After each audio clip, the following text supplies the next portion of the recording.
CN Notícias começando ao vivo da capital paulista para todo o Brasil. Agora são 9 horas e 30 minutos e aqui você fica sabendo dos principais assuntos desta manhã. O destaque internacional é a eleição do presidente dos Estados Unidos. Joe Biden já planeja a transição do governo ao lado da vice Kamala Harris. E aqui no Brasil, vamos acompanhar a situação do Amapá, onde quase 90% da população ficou sem energia elétrica.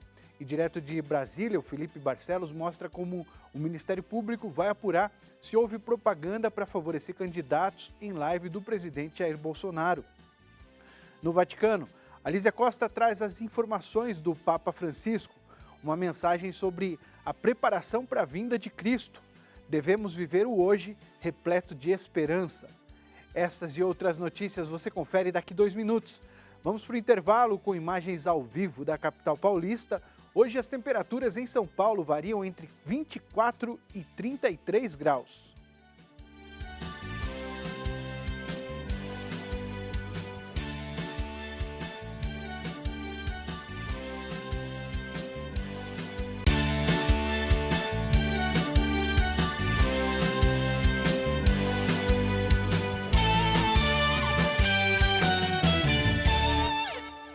De acordo com projeções da mídia americana, o democrata Joe Biden, de 77 anos, foi eleito presidente dos Estados Unidos. Biden inicia o processo de transição do governo e essa é a principal notícia internacional desta segunda-feira. O britânico The Guardian estampa: Biden anuncia força-tarefa anti-Covid, enquanto Trump ainda protesta contra a derrota. O destaque do The New York Times afirma: republicanos dividem-se ao aceitar a vitória de Biden. O presidente eleito, Joe Biden, prepara-se para construir sua administração, mesmo com muitos republicanos se abstendo de reconhecer sua eleição. George W. Bush parabenizou Biden, mas a maioria dos líderes do Partido Republicano ficou quieta. Já o The Washington Post destaca: Biden planeja avançar rapidamente, tanto na pandemia quanto na economia.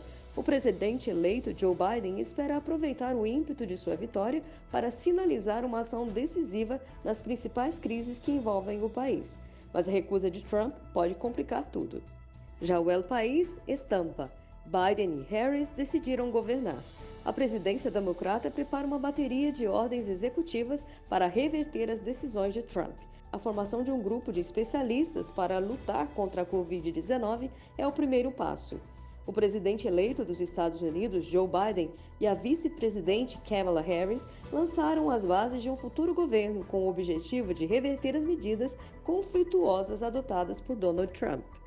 E o francês Le Monde destaca: republicanos se dividem entre a inquietação e o apoio diante da negação de Donald Trump. A estratégia de questionar o voto foi levada a cabo pelo presidente e seus seguidores e foi compartilhada por alguns dos governantes eleitos. Bom, agora mudando de assunto, nós vamos a Roma conversar com a Lísia Costa. No Vaticano, o Papa Francisco orientou que a vida dos cristãos deve ser preenchida de fé e de obras de caridade, gestos que nos preparam para a vinda de Cristo. As informações direto de Roma com a Lísia Costa.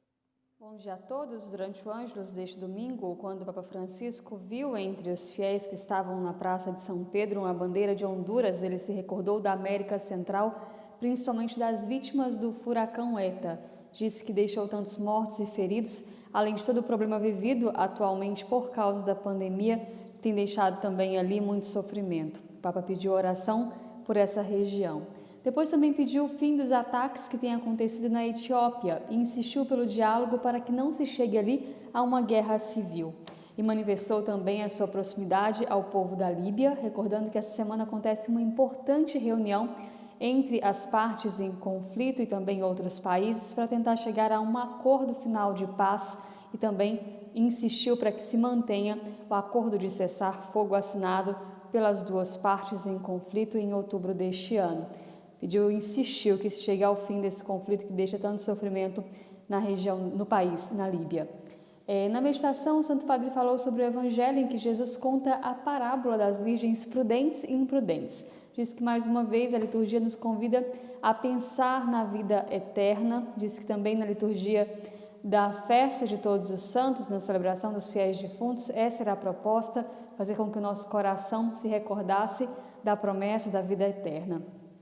Disse que nós precisamos nos preparar para este encontro definitivo com Jesus, mas também ter o nosso coração sempre preparado para os pequenos e grandes encontros com Jesus no dia a dia. Diz que nos preparar significa manter a chama da fé acesa, e para manter essa chama da fé acesa é preciso ter o óleo da caridade, das boas obras. O Papa disse que o nosso coração também não pode se acostumar e pensar que só existe o presente. A gente precisa pensar sempre no amanhã, ter o coração cheio de esperança. Ele até brincou que muitas vezes a gente pensa, eu me converto amanhã, aí chega amanhã, depois eu me converto depois de amanhã, enfim. Ele afirmou que nós precisamos nos converter hoje e ter uma vida em Deus, sabendo que a qualquer momento nós podemos nos encontrar com Cristo. Uma última notícia, o Papa enviou uma carta hoje para o Chile para as celebrações dos 500 anos da primeira missa naquele país. Ele disse que sabia que tinha todo um preparativo para comemorar essa festa tão importante, os 500 anos da primeira missa no Chile, mas que por causa da pandemia tantas coisas mudaram, mas afirmou que se une todo aquele povo nessa grande celebração, ou seja, o dia em que se comemora a chegada dessa celebração tão importante que é a missa naquele país. De Roma, Lísia Costa, para o Canção Nova Notícias, edição da manhã. Obrigado, Lísia. E a seguir, a Justiça pede que apagão no Amapá seja resolvido até amanhã. Vamos para o intervalo com imagens de Aracaju. Por lá o dia tem sol intercalado com nuvens e pancadas de chuva à tarde e à noite. As temperaturas ficam entre 22 e 29 graus.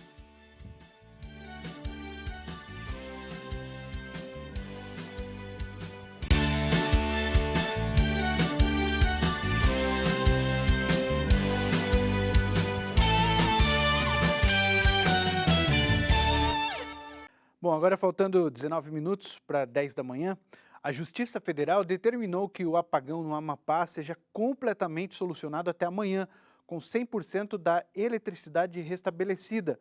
O estado sofre com a falta de energia há uma semana, depois que uma subestação pegou fogo. A multa por não cumprimento é de 15 milhões de reais.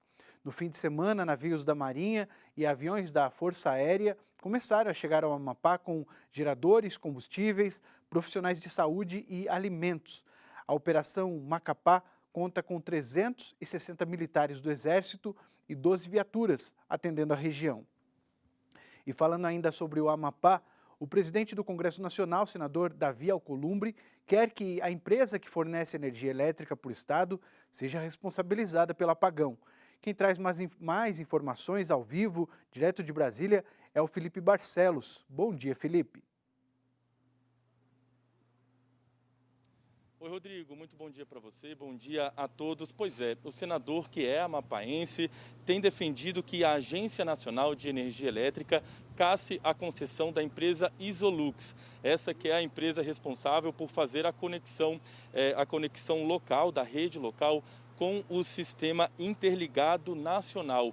Em nota divulgada por ele, pela assessoria dele, o senador cobrou que sejam apurados os reais motivos desse apagão e que os responsáveis sejam identificados e respondam por isso. Alcolumbre passou o fim de semana lá no estado do Amapá, acompanhando de perto todos os desdobramentos das investigações em relação a isso, e ele também pediu reforço na segurança da subestação, a fim de que sejam evitados aí sabotagens no sistema.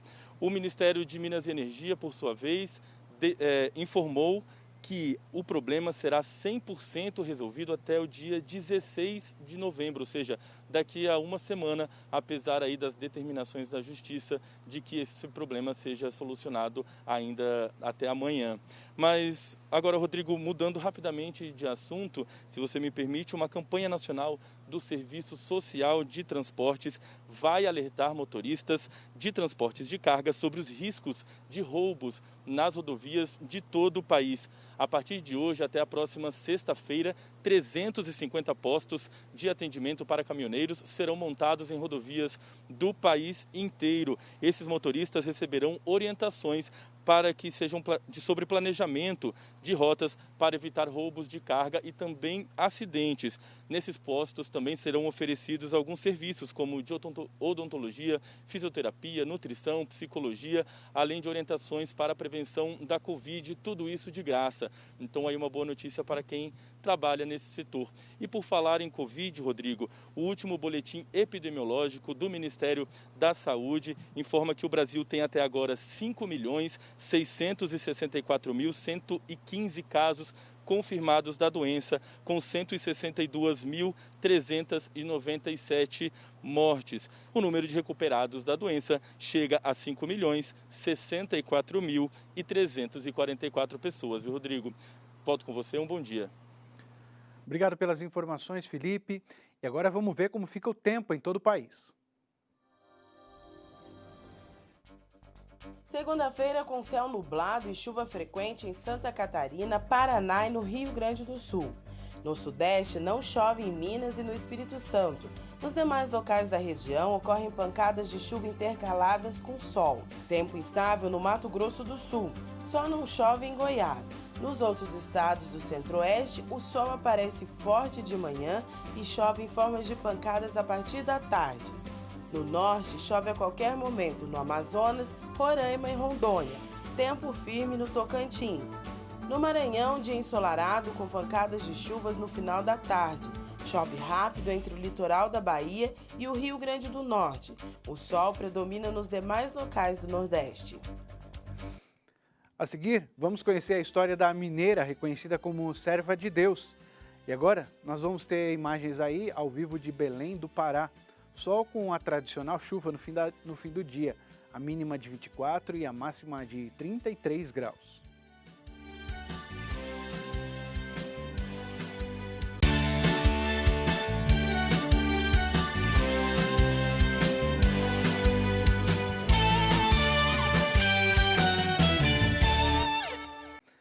Na Terra Santa, Dom Pier Batista Pizzaballa foi recebido oficialmente como Patriarca Latino de Jerusalém.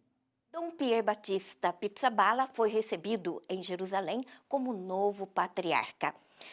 Dom Pizzaballa é natural de Bérgamo, na Itália, mas tem uma longa história com a Terra Santa de quase 30 anos. Foi estudante e professor no Estúdio Bíblico Franciscano de Jerusalém. Foi custódio por 12 anos e administrador apostólico. Agora, recebe o título de Patriarca Latino de Jerusalém, foi recebido pela comunidade local e depois fará também a entrada solene no Santo Sepulcro, juntamente com todas as comunidades cristãs de Jerusalém.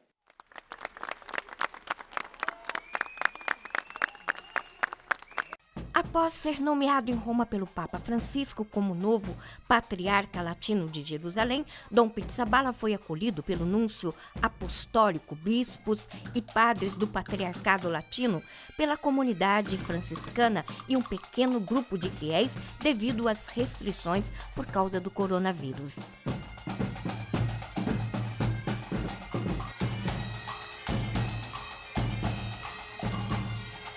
I have a mixture of feelings. Neste momento, são diversos os sentimentos que experimento. Por um lado, vejo todos os meus limites perante esta grande responsabilidade. Por outro, confio no discernimento do Papa e na vontade de Deus. Creio que tudo faz parte da vontade do Senhor. Estou convicto também de que podemos trabalhar juntos. Conheço bem esta igreja, existem muitos problemas, mas também muito empenho e vamos enfrentar juntos os desafios. Commitment. Um novo patriarca, antigos e novos desafios. Dom Pizzaballa expressou a sua convicção de que os desafios serão vencidos com a ajuda de Deus e de todos. E como comunidade, devemos estar unidos, como no passado, para trabalhar também nesta situação, para superar todos os desafios que temos pela frente. Nós vamos conhecer agora a história de uma jovem brasileira, natural de Minas Gerais, reconhecida como mártir pela Igreja Católica. Uma jovem comum, nascida no interior de Minas Gerais. Isabel Cristina Campos cresceu no seio de uma família cristã. Participava do movimento vicentino. Jovem de oração, tinha como projeto ser pediatra para cuidar de crianças carentes. Ela sonhava em fazer medicina. Por isso, ela transferiu-se de Barbacena para Juiz de Fora em 1982 para ali começar uma preparação para o vestibular, fazendo um cursinho pré-vestibular. E ela foi morar com o irmão, até que um homem foi lá fazer um serviço. E aí aconteceu toda a violência brutal que a levou à morte no dia 1º de setembro de 1982. Não só a forma como Isabel Cristina morreu, mas sobretudo de como ela viveu, chamou a atenção daqueles que a conheceram. Foi o que levou eles a se movimentarem para entrar com o pedido do processo para sua beatificação. Não é só o modo como Isabel Cristina morreu, porque alguém poderia questionar quantas mulheres são vítimas de violência sexual e que foram mortas também. Então, o que está em jogo aqui, na tese para a defesa do martírio de Isabel Cristina, não é tanto o modo como ela morreu, mas é o modo como ela viveu. A fase diocesana do processo de beatificação foi concluída em 2009. Todo o processo foi organizado em vista do reconhecimento de um martírio. Na última semana, o Papa Francisco reconheceu o martírio de Isabel Cristina e o processo agora irá para uma outra fase. O processo continua em vista da canonização. E para a canonização, em caso de Marte, basta o reconhecimento de um milagre para ser proclamada santa e assim celebrarmos também a sua canonização, se Deus quiser. Uma vida de virtudes heróicas, uma jovem brasileira de 20 anos que se torna exemplo de santidade para os jovens do mundo inteiro. O reconhecimento da Igreja, por parte do Papa Francisco, do martírio da serva de Deus Isabel Cristina, é acolhida por todos nós com muita alegria e com muita esperança. Alegria porque nós concluímos esse processo de beatificação.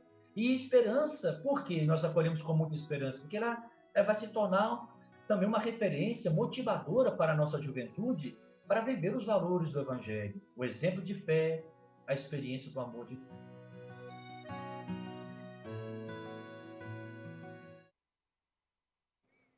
E tem outro brasileiro reconhecido como servo de Deus. É o irmão Roberto Giovanni, de Rio Claro, São Paulo. Ele morreu em Campinas em 1994, com 90 anos.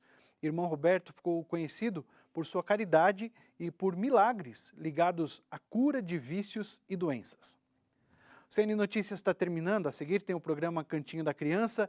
E a gente se despede hoje com um vídeo do Papa em que ele pede orações para que o progresso da robótica e da inteligência artificial esteja sempre a serviço do ser humano.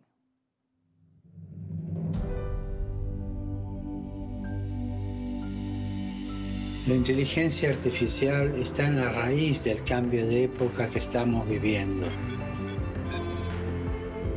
La robótica puede hacer posible un mundo mejor si va unida al bien común.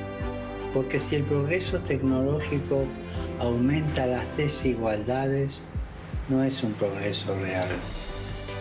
Los futuros avances deben estar orientados al respeto de la dignidad de la persona y de la creación. Recemos para que el progreso de la robótica y de la inteligencia artificial esté siempre al servicio del ser humano. Podemos decir, sea humano.